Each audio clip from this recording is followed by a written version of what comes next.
once it hits your lips, it's so good.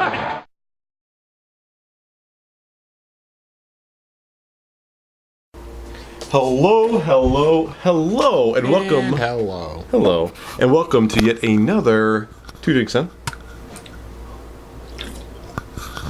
It's been a while since we did Two Drinks, and the last one we did was Nintendo. Yeah. So here we're going to talk about another. Of course, I am Jamin, near and dear to my heart, Bassette, joined by none other than James, the Yellow Dart Bassette. Now, today we're going to be talking about a topic that, like many, are very near and dear to my heart. Now, this one is probably something you didn't think about too much. Probably thought about in passing before coming here to Korea, but now it's pretty much out in your face. Oh, I see what I did there. We are, of course, brand new face. Oh, we are, of course, talking about finding our face in this world. Plastic surgery. Find my face in this world.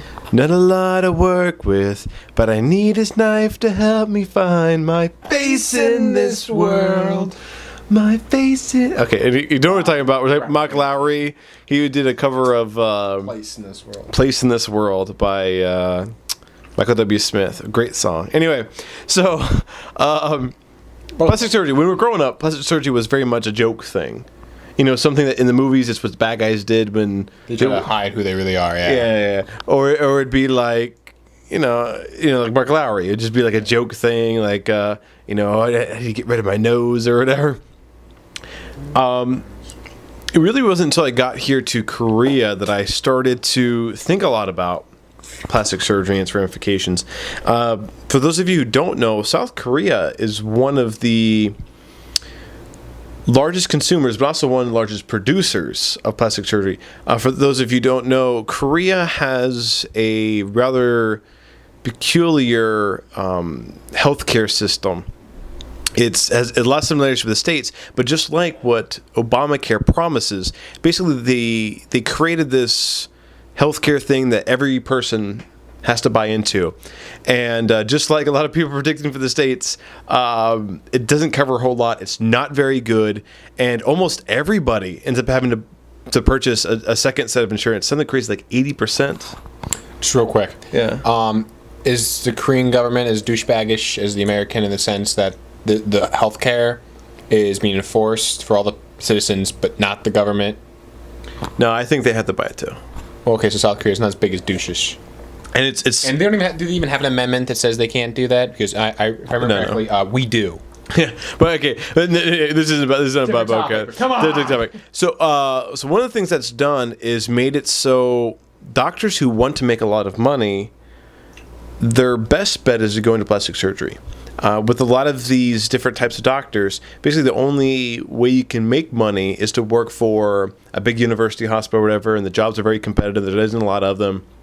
And thanks to the government doing a lot of this, taking a lot of healthcare onto themselves, it limits the amount of money that's flowing out, and so only certain bodies are getting it. And so doctors are realizing, okay, if I do plastic surgery, I can set my own prices, I can be competitive. That's where the free market has kind of run free, and it's kind of been building up here in South Korea. And so actually there's medical tourism. There's people that fly in from China and Southeast Asia and Japan that fly here specifically for plastic surgery. It's that advanced. And here in South Korea, the most common place to get plastic surgery is not what it is in the West. In the West, you kind of associate with Whatevs. We'll just call it the T and the A's. That's normally where you end up getting plastic surgery in the States. Yeah. Yeah. I'd say so. Yeah. I mean, I guess a good bit in the face as well. Here in South Korea, it's all the face. Only recently have I actually even seen ads advertising for like breast enlargement. That's not really a thing here in Korea. Like they put, just to kind of put out there in perspective. My wife is, let's just say she's gifted more than the average Korean girl, and she's super shy about it. Like, she doesn't like going to bathhouses often. She doesn't like taking showers like in the gym or anything like that because like people make fun of her and they point her out and they talk about her, and she's super shy about it. And so like obviously she hasn't had surgery, but everyone just assumes she does. And like they're super like mean behind her back about it, and it sucks. So you can only imagine the stigma attached with that. So most Korean girls aren't interested in getting cut up there. They do it on the face.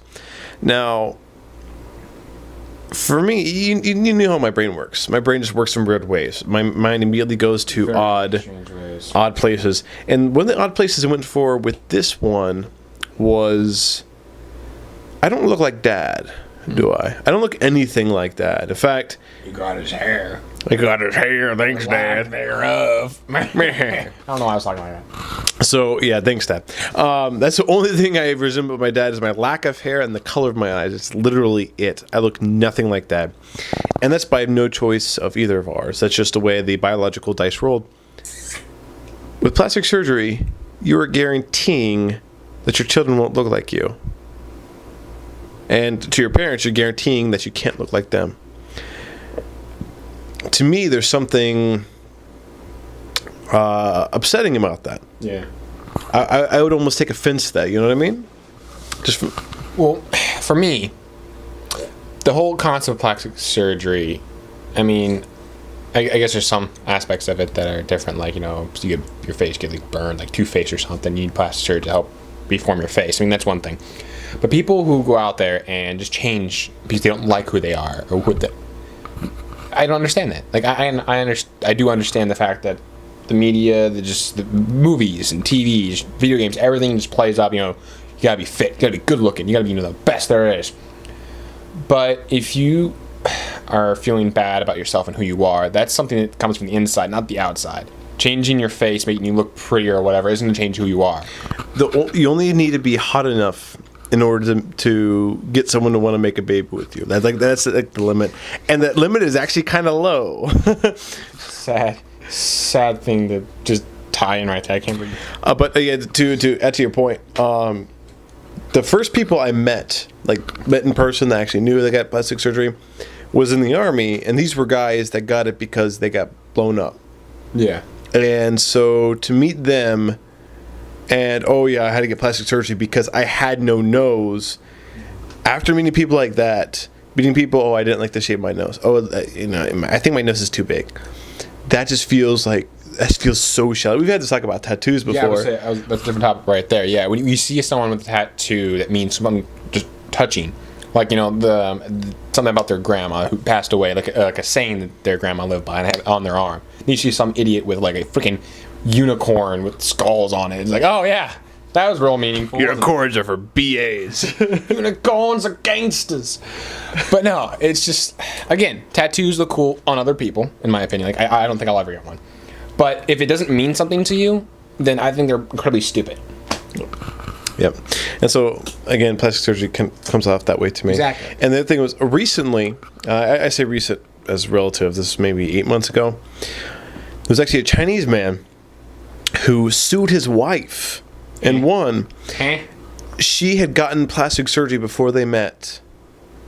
And so he married her, had a kid with her, and it wasn't until after he had the kid he realized that she had surgery, and he sued her because they were married under false pretenses.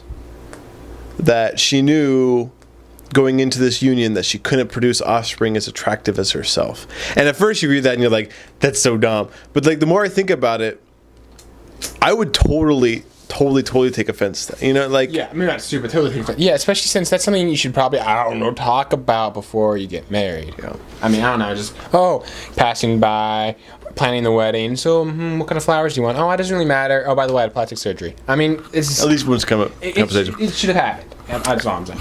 But, of course, this leads me down another train of thought.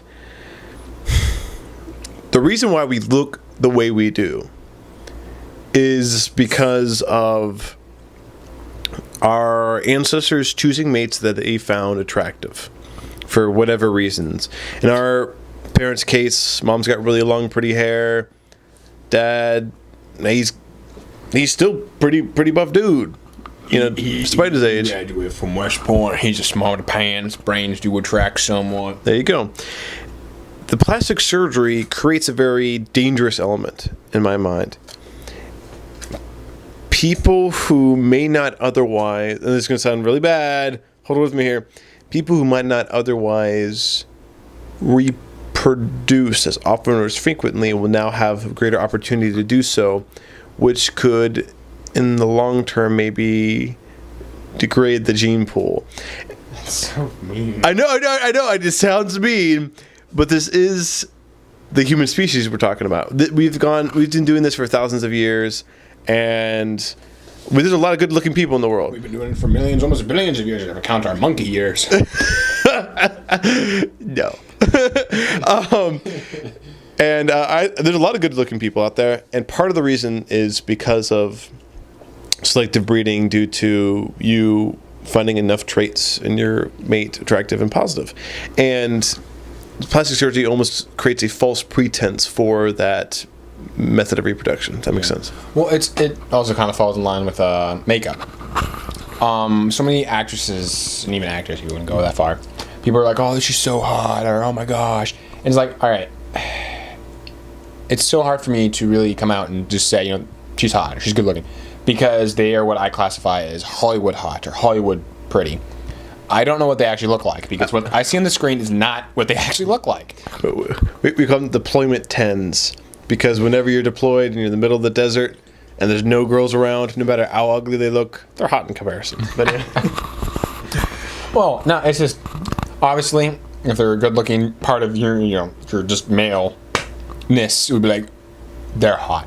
But at the same time, at least for me, anyways, someone who has to hide behind a crap load of makeup or plastic surgery automatically becomes less attractive, regardless of how more attractive they are with all that. Mila Kunis, I don't find her very attractive. And I may be one of the only males out there that thinks that, but I don't. I think I associate her with Meg. I'm like, I don't know. I associate her as like that really annoying girl on that 70s show. Yeah. Kind of like all those girls, like, Acid Cushion is so hot. You obviously never saw that 70s show. Not only that, but again, hey, I know. Oh, you're a guy. Hey, I can admit when a guy's good looking. He's cute. That Ryan Gosling, whenever he's rejecting cereal. He's pretty high. And then Channing Tatum. All right. I can accept this. I mean, he's a hunk of a man. No, this is why we do 2 drinks in. After being 2 drinks in. God damn it. It's because this is the type of conversations that come out after you've had a couple of drinks. Anyway. Plus, if you heard me mutter my breath, it was not what it sounded like. It's just it's the booze talking, I swear. I swear. Alrighty. So let's wrap this up quickly. Korean girls, you literally are some of the most attractive women on the planet. Everyone thinks, like, honestly, they make the joke, like the old businessman who, who is most attracted to? Oh yeah, the 20-some-year-old Asian girl. I mean, it's just around the world they're usually found rather attractive. That's like my wife asking James, "Oh, what do you think of Susie? You think she's pretty?" Yeah, every American male thinks she's pretty. She's pretty, okay? How could you even ask that? Yeah, you people probably don't know. She was part of the band, and just recently, recently, like their band isn't too terribly popular. But recently, she's been everywhere, advertising everything. She's in a fairly popular drama right now. I think that's probably obviously what kicked it off. But I mean, it's like she's everywhere. Absolutely everywhere. But anyway, you're some of the prettiest girls in the world. You don't have to change. And this is before the plastic surgery. We're not saying, oh, they're all pretty now. Afterwards. No. We're just saying in general, right away, like they're already pretty. You don't need to change something. And like in general. You're perfect just the way you are. Well, some of you need to change, but not appearance. Susie didn't need surgery. Freaking IU didn't need surgery. These girls are just pretty because they're pretty. And you know what? Even the girl from Please teach me English. Please teach me English. Even when they try to make girls look unattractive in Korea, they'll still come off as attractive. Again, I think it's the whole dark hair, glasses thing. That's pretty hot. Velma, yeah, seriously, it's a Velma complex. We have Velma complex. It's just Jinkies. Jinkies. She gets my jinkies. I don't know what that means. Tatum my Tatum. I don't know. Chanting my Tatum. I'm not chanting all over your Tatum. What? We can't say that, dude. Honestly, I still don't actually know what that means. Anyways, that's it for this particular episode. Please leave your comments below. This is probably going to be another controversial one. That's the whole point of 2 drinks in. It's get controversial. We talked about our ancestors having the possibility of being Nazis if we didn't move when we did. Please, come on. What were used to controversy? Well, one thing I just thought of. Yeah. I do know someone who made a comment that they said, if they already had, in the States, obviously the chest area is very popular to get plastic surgery. It's not good for feeding babies. No, not at all. They're on a low silicone diet. But no, they made a comment that if you already have a decent sized chest, you don't need it. But I can understand people who who have a smaller, who want to give like whoa, timesy. Okay, I want you to think of a girl who a bigger set. All right, take a smaller girl, a girl that usually comes with a flatter chest, mainly because of her type size. Yeah. Grab them boobies, slap them on. Think about how awkward and weird that would look. That's how it looks. My wife constantly has back problems. Yeah. Constantly. We can't go jogging. We can't go jogging together. She has a hard time at the gym. Having big boobs is not as awesome as they make it look on TV. Well, not only that, but most of the time, almost every single time, it fits with the body type. And it works. I mean, girls are pretty the way they are. I mean, and if Pedo Bear has taught us anything, there is a market out there for girls with less curves. Pedo Bear. Anyways, look, I can understand about physical appearance. Japan. I can understand. All right, about physical appearance. It says, I want to lose some weight. Well, that's fine. I mean, like, for me, I'm super skinny, so I want to gain weight, and I can't, but I want to try anyways. At least just bulk up at least a little bit, so I'm not turning sideways and just a nose. But so I can understand that. But if you're already super skinny, you don't need to. Oh God, I'm too fat, and crap like that. But if you want to lose weight, that's nothing wrong with that. But when you want to completely change a huge part of you because you're not satisfied with it, I think that's stupid. You have some self-esteem issues, some personal issues. So that's meant for, again, that comes from inside. Gotta change in here if we can change out here. There you go. Of course, this is coming from two. Well, you're solid 7. I'm more of a 5 with 6 tendencies. If I had all my hair, so we really don't have much room to talk. But hey, I got a hot wife, so bam, and I'm a lonely dude who plays Pokemon. So bam, bam, yeah. Take my advice. So please leave your comments below. We really want to hear from people. If you have your own opinion, your own view on this, please share it. Of course, we have entirely different perspectives just from our own upbringing and my own time here in Korea. So let us know, and please join us on the next Two Drinks In. Bye bye. Tastes so good when it hits your lips.